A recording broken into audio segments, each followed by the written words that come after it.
Alors, on va commencer ici par le menu de la page de démarrage, pardon, quand on lance le logiciel Inventor. Elle va différer forcément par rapport à votre cas. Disons que moi ici, j'ai pas mal de fichiers ouverts précédemment, donc forcément, voilà,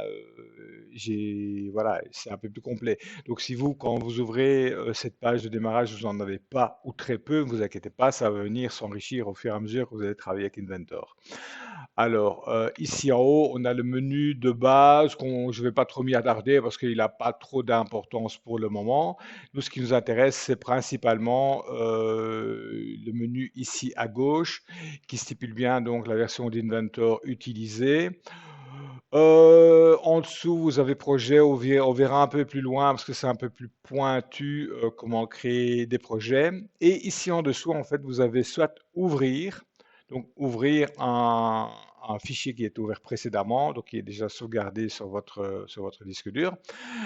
Ou alors ici, vous avez nouveau. Nouveau, en fait, ça vous permet soit de créer une nouvelle pièce, un nouvel ensemble, un nouveau dessin et une nouvelle présentation et également parcourir des gabarits, mais ça, tout ça, on fera ça au fur et à mesure. Alors, vous pourrez remarquer ici que dessin, nous avons l'extension DWG. DWG, c'est l'extension native de AutoCAD.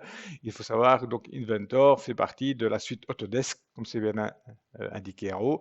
Donc, vous pouvez travailler sur un fichier AutoCAD 3D, l'importer dans Inventor et vice-versa, ça fonctionne très bien.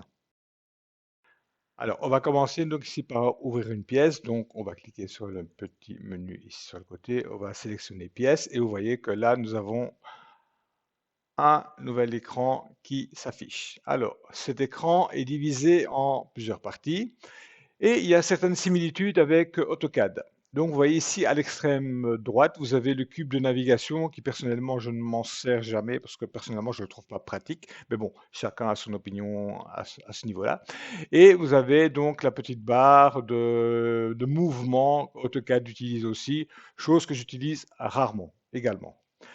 Euh, En dessous, vous avez le petit trièdre qui est ici, qui stipule bien dans quel axe vous êtes, X, Y et Z. Et en dessous, vous avez les petites icônes, donc l'accueil. Si on clique sur l'accueil, eh bien, on revient justement à la page de démarrage, exactement comme dans AutoCAD. Et si on clique sur le fichier qu'on vient d'ouvrir, donc moi ici c'est indiqué pièce 2, vous sera peut-être différent, ben, vous avez le menu de la pièce qui vient s'ouvrir. Alors, vous avez ici tout en haut des menus qui sont là. Donc, vous avez fichier, modèle 3D, esquisse, annoter, inspecter.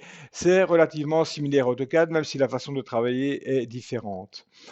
Euh, En dessous, ici, vous avez l'arborescence du fichier. L'arborescence du fichier, elle est excessivement importante et là, on va voir pour la modifier au fur et à mesure.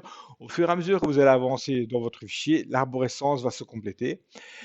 Quand vous avez des fichiers relativement compliqués et relativement longs, je vous conseille de renommer chaque opération. Donc ça, on verra au fur et à mesure.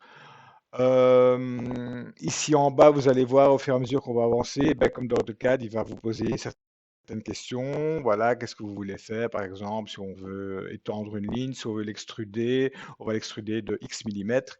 Donc voilà, donc ça ici, on verra au fur et à mesure. Quoi d'autre encore? L'environnement, ben ça on le verra au fur et à mesure. Donc ça, donc c'était donc pour l'écran de démarrage.